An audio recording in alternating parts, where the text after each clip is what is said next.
Chair. I just wanted to start with that we did receive a submission from the UN Special Rapporteur. Sorry if I've mispronounced the French. In that submission, the UN on page 6 told us that, and I quote, states should criminalise misinformation, misrepresentation, brackets greenwashing, by fossil fuel companies and criminalise media and advertising firms accountable for amplifying disinformation and misinformation. Is that the position of the United Nations, that misinformation should be criminalised? It is absolutely not the position of the UN, and I would like to clarify, I believe you're referring to the Special Rapporteur on Human Rights and Climate Change, Special Rapporteur Margera, is that correct? Yes. I think that's her name. Sorry, I don't have it in front of me, but... that is correct. Okay, if I could just, I can get it for you. It's just at the top. Elisa Margera, is that who you mentioned? Elisa, yeah, that's exactly. her. That's yes, her. Yeah. Exactly. So if I could just clarify, the rapporteurs are independent experts that are engaged by the Human Rights Council to look into different issues and report back, but they do not speak for the United Nations. And criminalising misinformation is absolutely not the position of the UN. Okay. She actually, in that quote, she refers to a UN General Assembly Human Rights Council session, the 59th session held on the 15th of May 2025, and in that document, this is on the UN website, so it's A/HRC/59/42, at point 73 of that document, it says states should, and then going down to different dot points, the relevant dot points here is dot point H, states should criminalise misinformation, misrepresentation, greenwashing by the fossil fuel industry, including failure to disclose corporate lobbying activities or to provide remedies for harm. I, criminalise media and advertising firms for amplifying disinformation, misinformation by fossil fuel companies. And J, criminalise attacks against environmental human rights defenders, including from judicial harassment tactics, in addition to enhancing environmental human rights defenders' protection, access to just and effective remedies. So is it the UN's position or not? Because that's a UN session which is recommending hang on, I haven't finished my question, recommending the criminalisation of misinformation. Apologies for interrupting you. I thought you had finished. I believe that what you just read is the report of the Special Rapporteur, but unfortunately, even though I do have a lot of knowledge of UN documents, I'm not able to remember that one specifically. There are thousands, as you can imagine. So I would need to check. But my understanding is that is her report. It is not a position of the United Nations. Okay, all right. So I'm just trying to understand too. I mean, I agree with you, I suppose, that support for action on climate change is declining. It's pretty clear, and you want to take certain actions to try and stop that. I think we disagree on why that support is declining.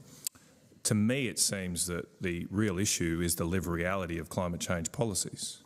And so, for example, in Europe, we've spoken a lot about Europe right now, all of these green energy schemes have been a complete failure. Manufacturing industries are hollowing out, electricity prices through the roof, and the same thing's happening here in Australia. And so, I mean, if climate change action is as good as you say it is, can you point to me a single country in the world that has installed lots of solar and wind energy and has lowered its electricity prices as a result?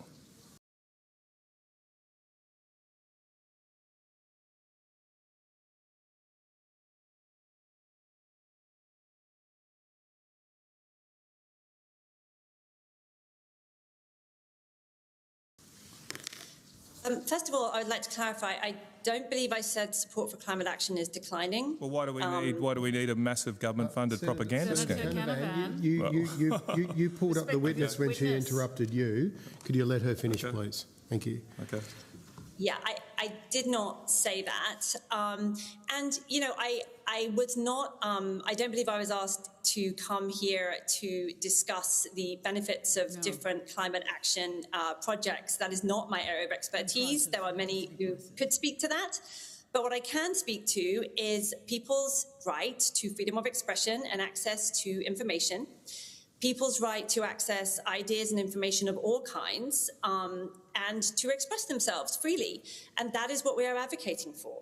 We are advocating for information about exactly the kind of climate action projects that you just outlined to be freely available to people so that people can do their own research and make their own decisions, and that policymakers can get the evidence they need to make the most effective decisions possible. So that is really what we are advocating for. But, okay, so if climate change action is not, if support for climate change action is not declining, why do we need massive government intervention, propaganda campaigns, regulation of speech? I mean, you just said that you want people to speak freely, but you've also spoken about wanting to regulate tech companies and what people say on that, so I don't know how that's consistent. But why do we need then? If support for climate action is growing, in your view, why does the government need to act for you?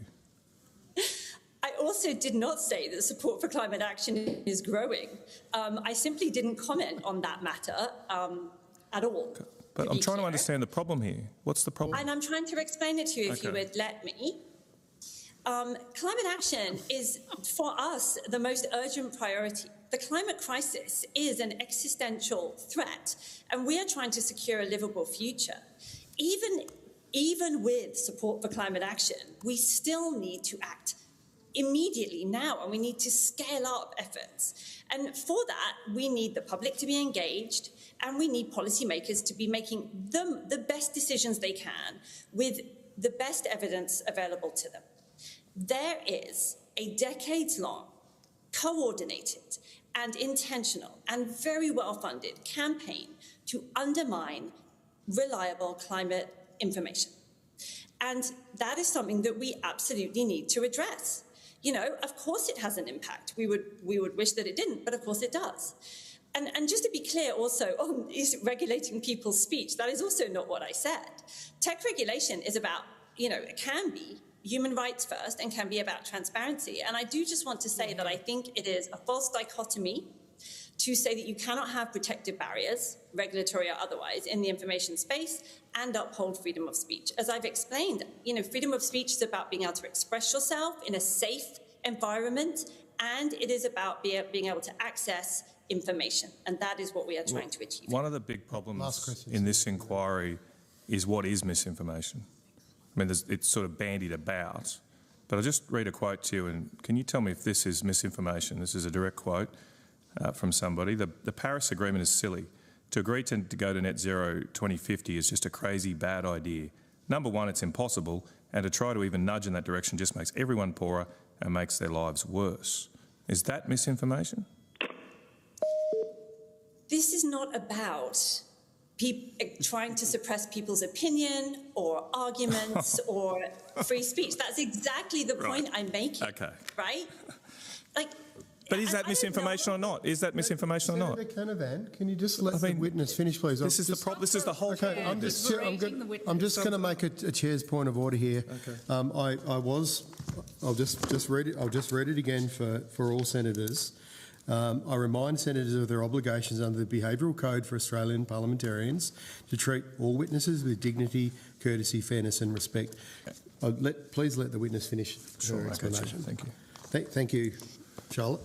No, thanks. Yeah. And look, you know, I understand concerns around freedom of expression and concerns around trying to label people's opinions that everyone has the right to have as mis or disinformation. That is exactly why we use the conceptual framework of information integrity, because the focus here should not be on individual comments or individual pieces of content.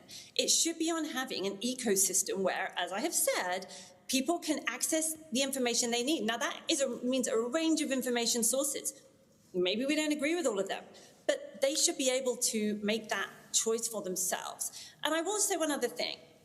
You know, having an opinion, anyone can have an opinion, right? Everyone has the right to say, to a degree, under international law, for the most part, what they like. But there isn't a right to monetize it or to algorithmically amplify it. And that, I think, is something that that is my point. That's my point here. Is that statement in your ecosystem that you want to build, and we need to know this to know if it's worth doing, in that ecosystem, should a statement like that be allowed to be amplified?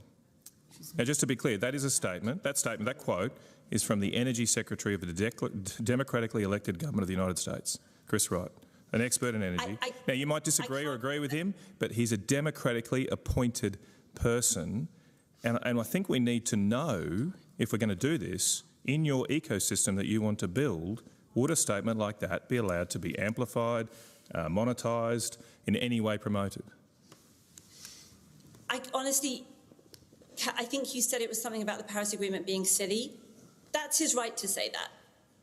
But should it be allowed to be monetised? Absolutely, Should that is right to say that's that. not my. But should that be allowed to be monetised? Because I'm trying to understand your ecosystem that you want to build. Chair, I'm concerned about berating the witness by Senator Canavan. I will rotate the call, Senator Canavan. Senator Darmanin.